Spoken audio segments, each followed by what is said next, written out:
Hey, it's Obsidian here, and today we're looking at the Master Grade 2.0 RGM-79 GM from Mobile Suit Gundam 1979. This Master Grade 2.0 kit came out in 2009 and it retails for 3,780 Japanese yen. That's a pretty good price. So what is the GM? Well...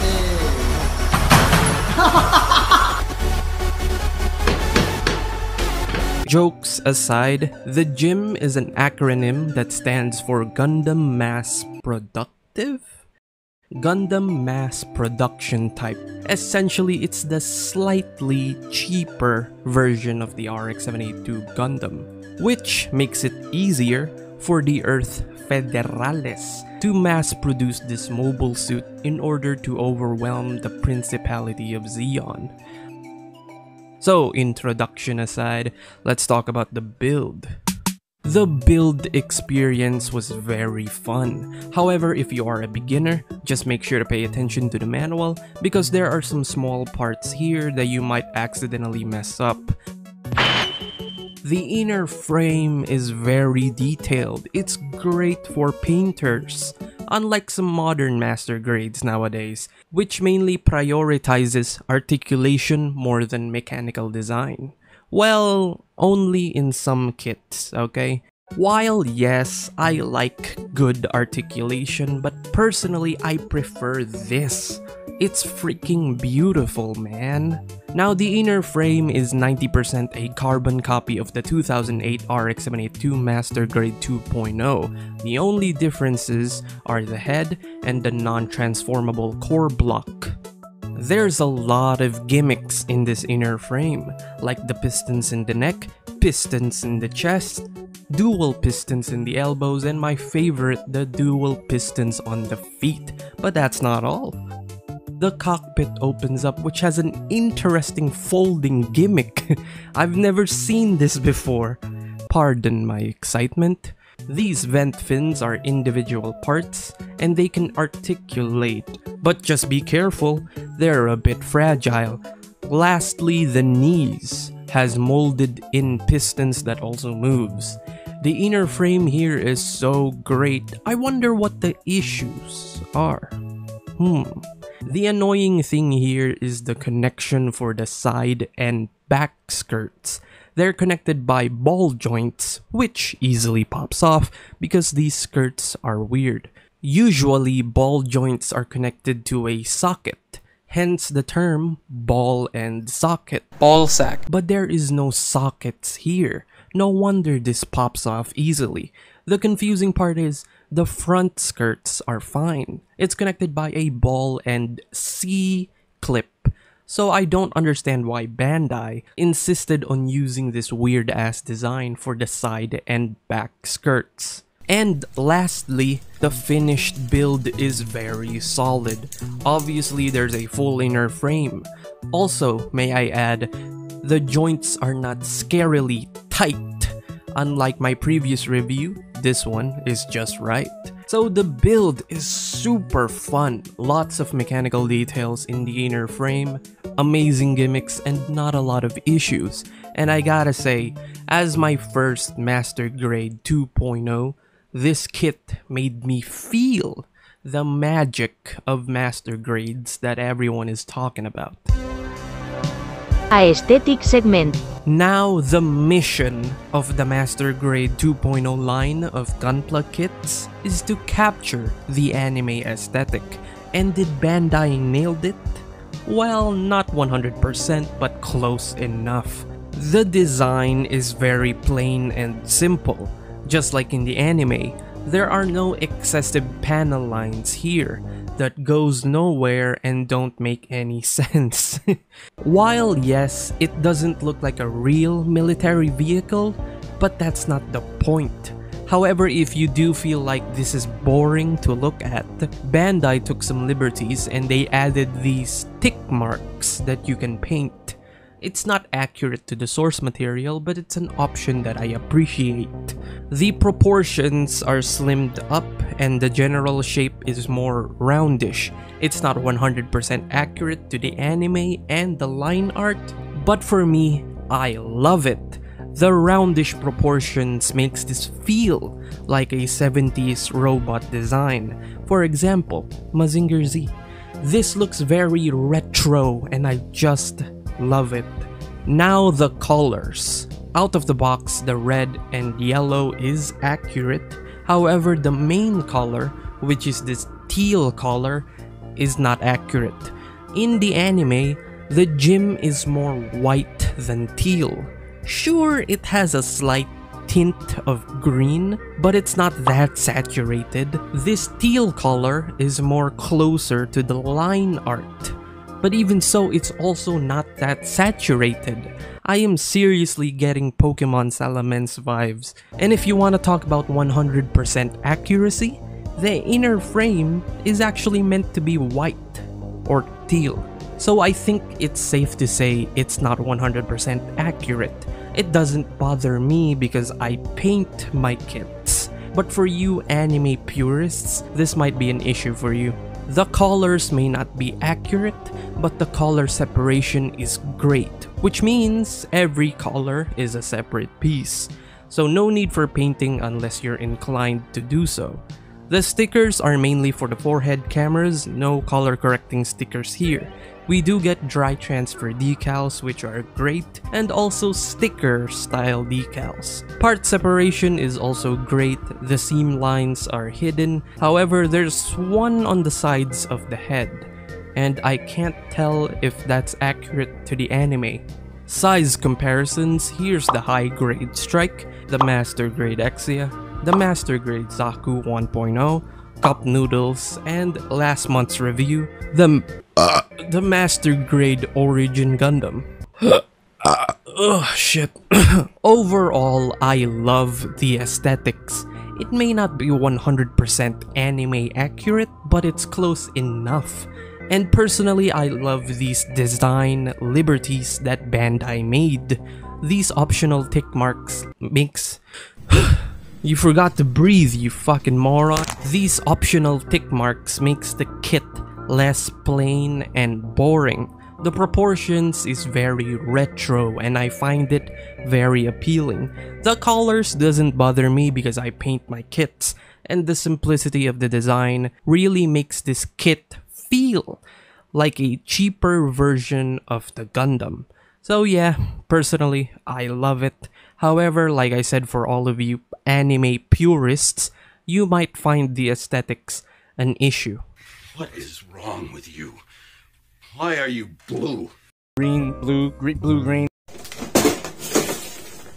Articulation Segment. We have optional front skirt armors and crotch piece, making your kit look more modern. While I appreciate this included display option, personally, I still prefer the diaper. We also have two generic Earth Federation pilot figures. One is sitting and one is standing. And lastly, there's a stand adapter. Unless I'm missing something here besides the weapons, that's pretty much it. And speaking of the weapons, all of the weapons that the original GM used in the anime is included here. We have the beam spray gun. Basically, it's the pistola version of the Gundam beam rifle. There's no moving parts here, but you do get an inner frame for this gun. It's a little unnecessary, but I appreciate the detail. The beam saber handles are here.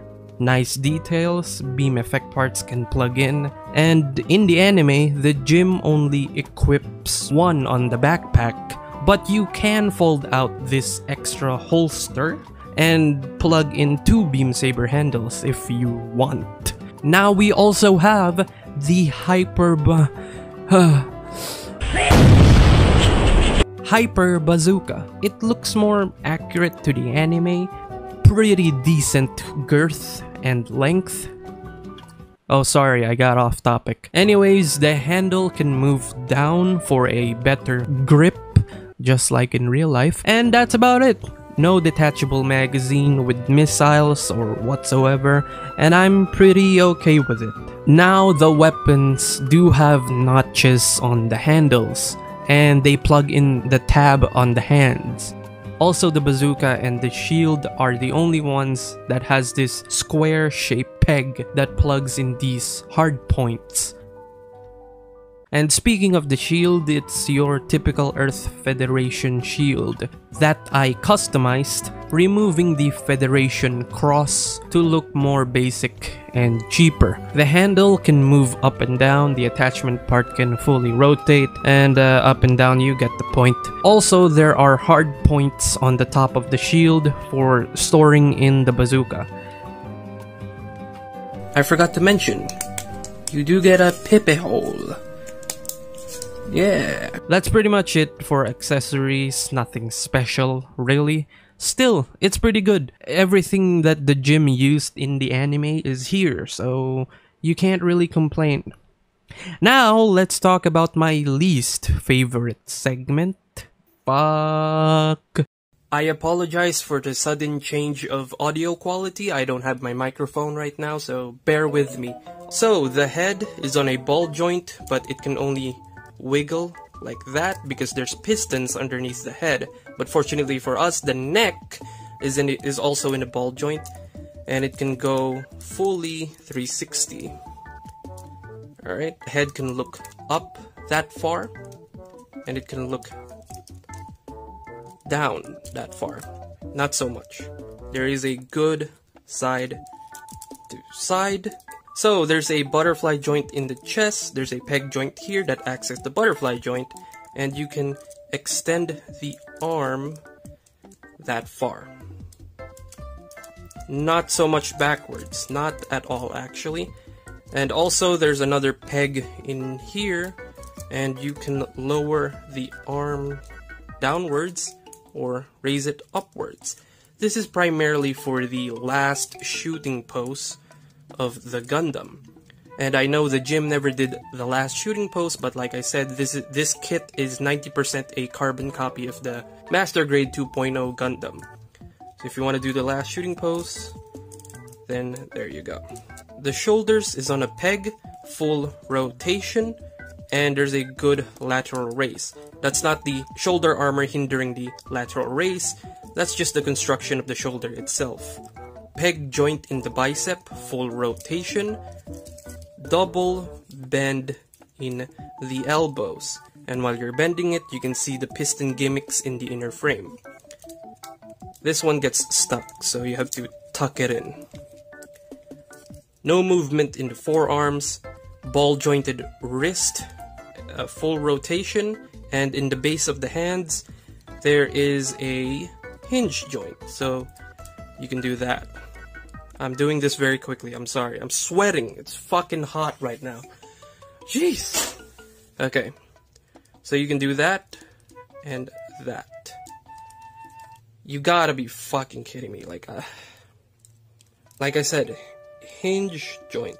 Alright, you know what? I'm just gonna remove the fucking hands. Ball jointed thumbs. 4 ball joints in the base of the knuckles. And out of the box, these 3 fingers are connected, and that's what you call a trigger finger, and then 3 fingers split. You can modify the fingers by cutting up the little plastic in here that connects them, and you can make each individual fingers articulated. Again, ball joints in the base of the knuckles, there's a hinge joint in the middle of the finger, and that gives you this very nice bend. I really like these hands. They're not as fragile as the MP1 ex-girlfriend emotion manipulators. They're also very expressive, and yeah, they're pretty great, man. They're pretty great. They like to fucking pop off on you.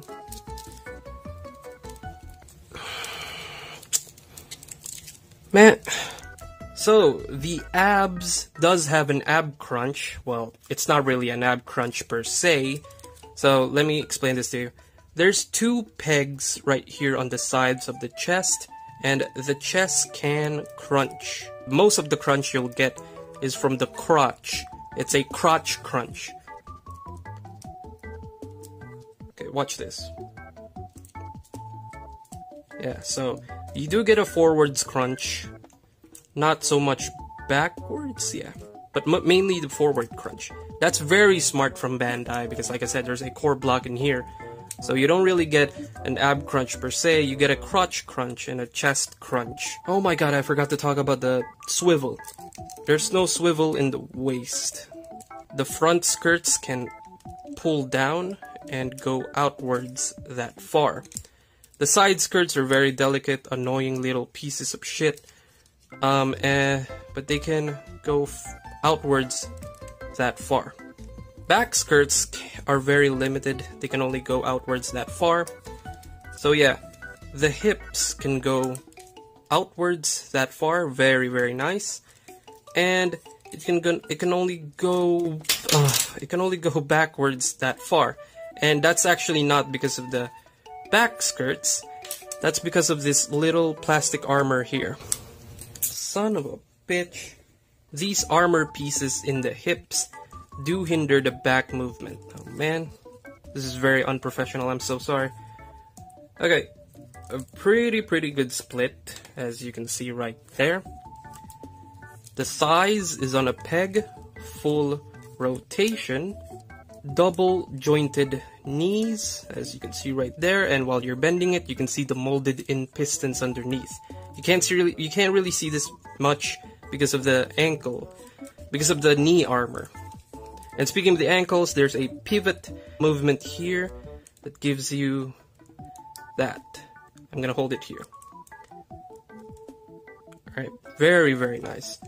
The feet is on a ball joint, however, it can only go sidewards that much because there are pistons underneath the feet.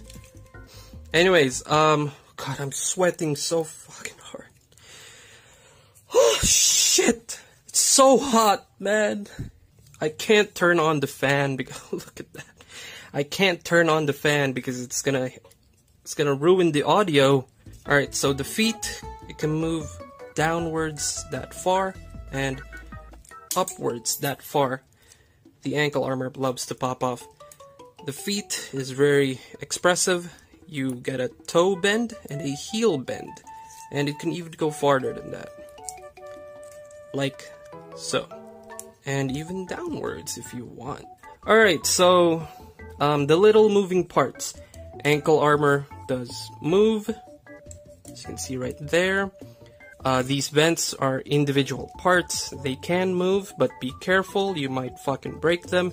The cockpit opens upwards, and also the cockpit inside the core block, and you can see the pilot right there.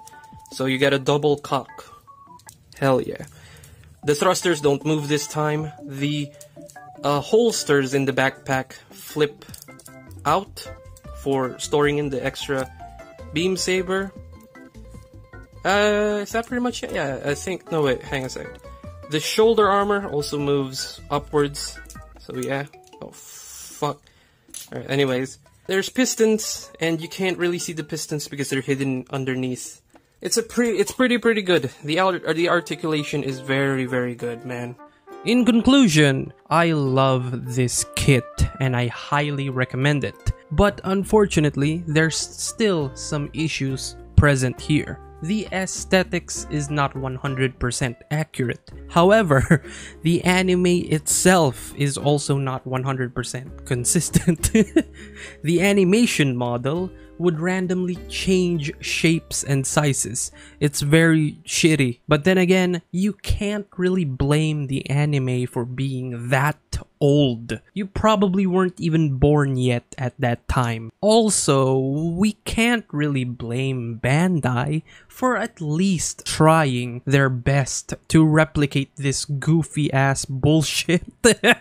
And to be honest, Bandai still did a pretty great job here. But I think the main issue is the colors out of the box. Obviously, the gym is not supposed to be that saturated. So Bandai, what the hell are you smoking here? The other small issues I found is that the visor is kinda dark. It's hard to see this green color if you don't paint it. And also the dual pistons on the feet does limit the articulation. Lastly, the annoying issue out of all are these side and back skirts.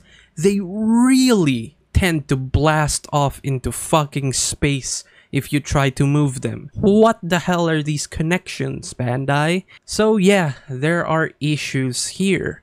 However, the positives outweigh the negatives. Now, personally speaking, I love the aesthetics. It really looks like a cheaper version of the Gundam. The accessories is also great. It has everything that the original Jim used in the anime. The articulation is great. Besides the skirts, obviously. Sure, it's not the origin Gundam level of greatness, but does every model kit really needs to be Michael Jackson? No, it doesn't. Plus, I bet you don't even pose your kits like this every day. And lastly, the highlight of this model kit is the build. Holy shit, it was seriously super fun to build this kit. Compare this build to some modern master grades nowadays, and believe me, they would lose. Oh yeah, I forgot. The price is very nice. So what else can I say? Buy this kit. You won't regret it. Hey, before you leave, I suggest you check out the comment section because I have some further clarifications there. And also, I just want to say thank you very much for 30 plus subscribers. Holy crap, I heavily appreciate your support. And you know, if you still haven't subscribed, please. Let's see what's next. Oh no! Tubes galore. Oh, mamma mia. Subscribe, please.